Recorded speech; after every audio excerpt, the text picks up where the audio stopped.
Hello guys, কেমন আছেন সবাই? আশা করি প্রত্যেকে খুবই ভালো আছেন। তো এটা হচ্ছে আমাদের ফার্স্ট ক্লাস। আমরা ইউটিউবে একটা শর্ট কোর্স নিয়ে আসতে চলেছি, যেটা হচ্ছে টেকনিক্যাল অ্যানালাইসিস সম্পর্কে। আপনারা টেকনিক্যাল অ্যানালাইসিস সম্পর্কে অনেক প্রশ্ন করেন, অনেক জানতে চান। যদিও ইউটিউবে অনেক ভিডিও অ্যাভেলেবেল, অনেক পেইড কোর্সও অ্যাভেলেবেল, এরপরও আপনারা টেকনিক্যাল অ্যানালাইসিসটা ভালোমতো বুঝতে পারেননি। আপনাদের প্রশ্ন থেকে সেটা আমি বুঝতে পেরেছি। এর কারণ হচ্ছে ওই ভিডিওগুলোতে গুছিয়ে বলা নেই, ওই ভিডিওগুলোতে লজিক দিয়ে বলা নেই, জাস্ট একটু কমপ্লিকেটেড ভাবে বলা আছে, কিন্তু সেগুলো আপনি শিখতে পারবেন, অনেক কষ্ট হবে, কিন্তু বুঝতে পারবেন না, বুঝলেও ফিল করতে পারবেন না। সো এই কোর্সের ভিতরে আমি চেষ্টা করব আপনাদেরকে টেকনিক্যাল অ্যানালাইসিসের যাবতীয় সবকিছু সুন্দরভাবে গুছিয়ে শেখাতে, বোঝাতে এবং ফিল করাতে। ঠিক আছে? তাহলে টেকনিক্যাল অ্যানালাইসিস আসলে কি? দেখুন, এই পৃথিবীতে যা কিছু ঘটে তার একটা প্যাটার্ন থাকে, একটা ছন্দ থাকে। শীতের পরে বসন্ত আসে, জোয়ারের পরে ভাটা আসে, রাতের পরে ভোর আসে। মার্কেটেও এর ব্যতিক্রম নয়। মার্কেটের প্রাইস এটাও কিন্তু বারবার একই রকম আচরণ করে, বারবার একই জায়গায় থামে, বারবার একই সংকেত দেয়। তো টেকনিক্যাল অ্যানালাইসিস হলো এই অতীতের আচরণ দেখে মার্কেট কোথায় বারবার থেমেছে, কোন জায়গায় বারবার উঠেছে, কোন জায়গায় বারবার নিচে এসেছে, কোন জায়গায় কেমন আচরণ করেছে, এই বিষয়গুলো দেখে বর্তমানকে বিশ্লেষণ করে ভবিষ্যতের একটা সম্ভাব্য দিক নির্ধারণ করার বিজ্ঞান হচ্ছে টেকনিক্যাল অ্যানালাইসিস। মানে আমি মার্কেটে যাব, চার্ট দেখব, আমি তো মার্কেটের ভবিষ্যৎ বলতে পারি না, নেক্সট মুভ কি হতে পারে এইটা আন্দাজ করতে গেলে আমাকে অতীতে কি হয়েছে, মার্কেট যে এ পর্যন্ত এসেছে, কিভাবে এসেছে, কোথায় থেমেছে, কোথায় উঠেছে, কোথায় কেমন আচরণ করেছে, কোথায় বিগ সেলিং হয়েছে, কোথায় বিগ বাইং হয়েছে, এই বিষয়গুলো দেখে আইডিয়া জেনারেট করতে হবে। এই ডেটাগুলো কালেকশন করে আমাকে লজিক দিয়ে ভাবতে হবে। এরপরে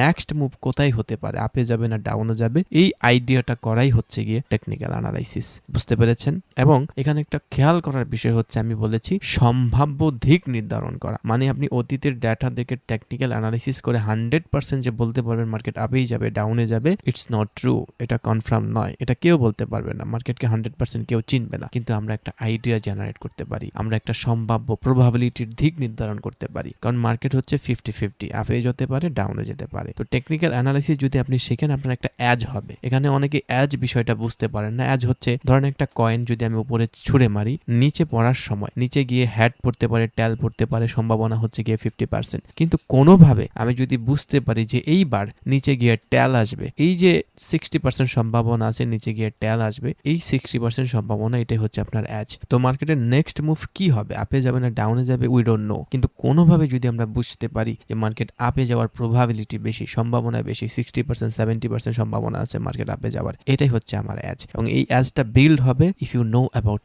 টেকনিক্যাল অ্যানালাইসিস। আপনি যদি টেকনিক্যাল অ্যানালাইসিস লার্ন করেন, শেখেন, তখন গিয়ে আপনি এই অ্যাজটা পাবেন এবং আপনি মার্কেট কোন দিকে মুভ করবে আপনি একটা সম্ভাবনাময় দিক নির্ধারণ করতে পারবেন। এবার একটু গভীরে যাই। টেকনিক্যাল অ্যানালাইসিস এর ভেতরে আমরা আসলে কি কি শিখব? মনে করুন টেকনিক্যাল অ্যানালাইসিস হলো একটা বিশাল বাড়ি। সেই বাড়িতে অনেকগুলো ঘর আছে। একটা ঘর আছে যার নাম হচ্ছে প্রাইজেকশন, আরেকটা ঘর আছে যার নাম হচ্ছে ইন্ডিকেটর। এখানে আরএসআই, ম্যাকডি, মুভিং অ্যাভারেজ, এই জাতীয় ইন্ডিকেটরগুলো রয়েছে। আরেকটা ঘর আছে যেখানে হচ্ছে chart pattern, head and shoulder, triangle, এই ধরনের চার্ট প্যাটার্নগুলো রয়েছে।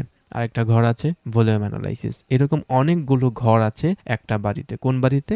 টেকনিক্যাল অ্যানালাইসিসের বাড়িতে। তার মানে টেকনিক্যাল অ্যানালাইসিস শিখতে হলে এই ঘরগুলো সম্পর্কে আপনাকে লার্ন করতে হবে, শিখতে হবে, জানতে হবে। ঠিক আছে? কারণ এই ঘরগুলোই মূলত টেকনিক্যাল অ্যানালাইসিস। ঠিক আছে? তবে এখানে আপনাকে যে শুরুতে প্রাইস অ্যাকশন শিখতে হবে বিষয়টা তেমন না। আপনি ইন্ডিকেটরও শিখতে পারেন, কিন্তু আমরা প্রাইস অ্যাকশন দিয়ে শুরু করব। কারণ ইন্ডিকেটর বলেন, চার্ট প্যাটার্ন বলেন, ভলিউম অ্যানালাইসিস বলেন, সবকিছু অ্যাকচুয়ালি প্রাইজের উপরেই নির্ভর করে হয়। তো আমরা প্রাইস অ্যাকশন দিয়ে শুরু করব সরাসরি, যেন আমাদের পরবর্তী বিষয়গুলো বুঝতে সুবিধা হয়। তবে হ্যাঁ, আপনি প্রাইস অ্যাকশন শিখলে ইন্ডিকেটরকে যে অবহেলা করবেন বিষয়টা তেমন নয়। অনেকেই আবার এই প্রশ্নটা করেনও যে প্রাইস অ্যাকশন যদি আমি শিখি তাহলে ইন্ডিকেটরের কি প্রয়োজন পড়ে। হ্যাঁ, তো আমি তাদেরকে একটা কথাই বলি যে ধরেন দুইজন ডাক্তার আছে। একজন হচ্ছে যে মেশিন দিয়ে ইসিজি, এক্স-রে, এই রিপোর্টগুলো দিয়ে রোগী দেখেন। আরেকজন ডাক্তার আছেন যিনি রোগীর হাত ধরেন, চোখের দিকে তাকান, নাড়ি দেখেন, আর বলেন তোমার ঘুম হচ্ছে না, পানি কম খাচ্ছ, দুশ্চিন্তা বেশি করছো। তো এই যে তিনি রোগীর হাত দেখে, চেহারা দেখেই বলে দিলেন, তো উনি কি ডাক্তার নন? দ্বিতীয় জন কি ডাক্তার নন? অবশ্যই ডাক্তার, কিন্তু তার পদ্ধতি আলাদা। তো প্রাইস অ্যাকশন ট্রেডার হলো সেই দ্বিতীয় ডাক্তার, সে মার্কেটের নারী দেখে পড়তে পারে। তাহলে এখন কথা হলো যে কোনটা ভালো? দেখেন, যে ডাক্তার শুধু মেশিনের উপর নির্ভর করে, রিপোর্টের উপর নির্ভর করে। মেশিন নষ্ট হলে কিন্তু সে আর রোগী দেখতে পারে না, রোগী হিমশিম খায়। আর যে ডাক্তার শুধু ফিলিংস দিয়ে, রোগীর চেহারা দেখে, হাত দেখেই শুধু চিকিৎসা করতে যায়, তো চিকিৎসাটা বা রোগীটা যদি জটিল হয়, রোগটা যদি জটিল হয়, তখন তিনিও কিন্তু অকার্যকর হয়ে পড়েন। তো একজন সেরা ট্রেডার হচ্ছে দুটোকে মিলিয়ে ব্যালেন্স করে চলা, প্রাইস অ্যাকশন দিয়ে গল্পটা পড়া, ইন্ডিকেটর দিয়ে গল্পটা যাচাই করে মার্কেটকে অ্যানালাইজ করা। বুঝতে পেরেছেন? একদম সহজ করে যদি আমি বলি, টেকনিক্যাল অ্যানালাইসিস হলো বিজ্ঞান, প্রাইস অ্যাকশন হলো শিল্প, আর সেরা ট্রেডার হলো সেই মানুষ যে বিজ্ঞানকে শিল্পে পরিণত করতে পারে। তো আমরা প্রাইস অ্যাকশন শিখবো, টেকনিক্যাল অ্যানালাইসিস করার জন্য ইন্ডিকেটরও শিখবো, দুইটাকে ব্যালেন্স করে পারফেক্ট একটা মুভমেন্ট, মার্কেট পরবর্তী স্টেপে কোথায় যেতে পারে সেটার পারফেক্ট একটা প্রবাবিলিটি আমরা বের করব। তাহলে আমাদের টেকনিক্যাল অ্যানালাইসিসটা খুব ভালো মতো বুঝে আসবে। ঠিক আছে? টেকনিক্যাল অ্যানালাইসিস কেন দরকার? আপনাকে যদি একটা অচেনা শহরে ছেড়ে দেওয়া হয়, যেখানে কোনো ম্যাপ নেই, কোনো দিক নির্দেশনা নেই, আপনি কোথায় যাবেন? ঘুরতে থাকবেন, হারিয়ে যাবেন। কোথায় হসপিটাল, কোথায় শিক্ষা প্রতিষ্ঠান, কোথায় থানা, এগুলো আপনি বুঝবেন না, হারিয়ে যাবেন। বাইনারি ট্রেডিং এর টেকনিক্যাল অ্যানালাইসিস হলো সেই ম্যাপ।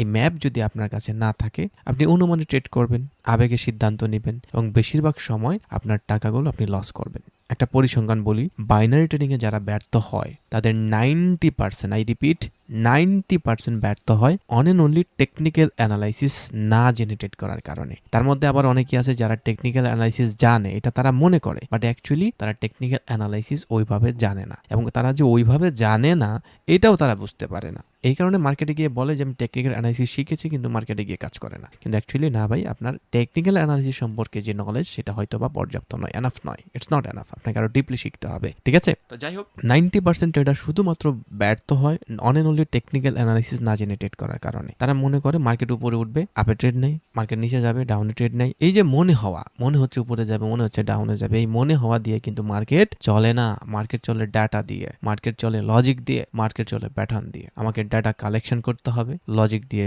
ভাবতে হবে, প্যাটার্ন হলে সিদ্ধান্ত নিতে হবে, তাহলেই হবে টেকনিক্যাল অ্যানালাইসিস। আর এই জন্য টেকনিক্যাল অ্যানালাইসিস আমাদের দরকার। টেকনিক্যাল অ্যানালাইসিসের আসল মানেটা আসলে কি? দেখেন, একটা কথা চিরন্তন সত্য, সূর্য পূর্ব দিকে ওঠে, পশ্চিম দিকে অস্ত যায়। ট্রেডিং এও একটা চিরন্তন সত্য কথা আছে, সেটা হচ্ছে মার্কেট কখনো মিথ্যে বলে না। একটু ভাবুন, মার্কেটে লক্ষ লক্ষ মানুষ ট্রেড করছে, প্রতিটা ট্রেড হচ্ছে এক একটা সিদ্ধান্ত, এবং প্রতিটা সিদ্ধান্ত হচ্ছে এক একটা আবেগ, ভয়ের আবেগ, লোভের আবেগ, আশার আবেগ, হতাশার আবেগ। এই সব আবেগ মিলে তৈরি হয় একটা প্রাইস, একটা দাম, এবং সেই প্রাইসের ওঠা নামাটাই হলো মার্কেটের ভাষা। আমি বলছি মার্কেটের ভাষা, প্রাইসের ওঠা নামাটাই হলো মার্কেটের ভাষা। আর টেকনিক্যাল অ্যানালাইসিস হলো সেই ভাষাকে পড়তে শেখার জ্ঞান। বুঝতে পেরেছেন? আপনি যদি টেকনিক্যাল অ্যানালাইসিস না জানেন, মার্কেটের ভাষা পড়তে পারবেন না। মার্কেটের ভাষা যদি আপনি পড়তে না পারেন, মার্কেট কি বলতে চাইছে সেটা আপনি বুঝতে পারবেন না। আর যদি এটা বুঝতে না পারেন, আপনি এখান থেকে কখনো প্রফিট জেনারেট করতে পারবেন না। তো that's why we need to learn technical analysis. আপনারা জানেন, একজন ডাক্তার রোগীর শরীর দেখে বোঝেন ভেতরে কি হচ্ছে, একজন আবহাওয়াবিদ মেঘ দেখে বোঝেন বৃষ্টি হবে কিনা, একজন ভালো ট্রেডার চার্ট দেখে বুঝতে পারেন মার্কেট কোন দিকে যেতে চাইছে, যদি সে টেকনিক্যাল অ্যানালাইসিসটা জানে। আর এটাই টেকনিক্যাল অ্যানালাইসিসের আসল মানে। এটা কোনো ম্যাজিক নয়, কোনো জাদু নয়, এটা কোনো গোপন রহস্যও নয়। এটা হলো ধৈর্য প্লাস পর্যবেক্ষণ প্লাস অনুশীলন। এই তিনটার সমন্বয় হচ্ছে টেকনিক্যাল অ্যানালাইসিস। বুঝতে পেরেছেন? তো এই কোর্সের ভিতরে আমরা এই টেকনিক্যাল অ্যানালাইসিসটা একদম গুছিয়ে শেখার চেষ্টা করব। শুধু শেখার চেষ্টা করব না, বোঝার চেষ্টা করব না, শুধু ফিল করার চেষ্টা করব। ঠিক আছে? তো আজকে আমরা জানলাম টেকনিক্যাল অ্যানালাইসিস কি, কেন প্রয়োজন এবং কিভাবে। নেক্সট ক্লাসে আমরা জানবো টেকনিক্যাল অ্যানালাইসিসের ভেতরে প্রথম যে ঘরটা রয়েছে প্রাইস অ্যাকশন, সে প্রাইস অ্যাকশন সম্পর্কে। তো এখন পর্যন্ত এই ক্লাসে আপনাদের যদি কোনো কোয়েশ্চেন্স থাকে, আপনারা আমাদেরকে কমেন্টে জানাবেন, এবং আপনারা পুরো ক্লাসটা বুঝতে পেরেছেন কিনা সেটাও আমাদেরকে কমেন্টে জানান। আপনাদের ফিডব্যাক এবং আপনাদের সাপোর্ট আমরা যদি ভালো মতো পাই, আমরা পুরো কোর্সটা ইউটিউবে কমপ্লিট করব ইনশাআল্লাহ। সবাই ভালো থাকবেন, সুস্থ থাকবেন। আল্লাহ হাফেজ।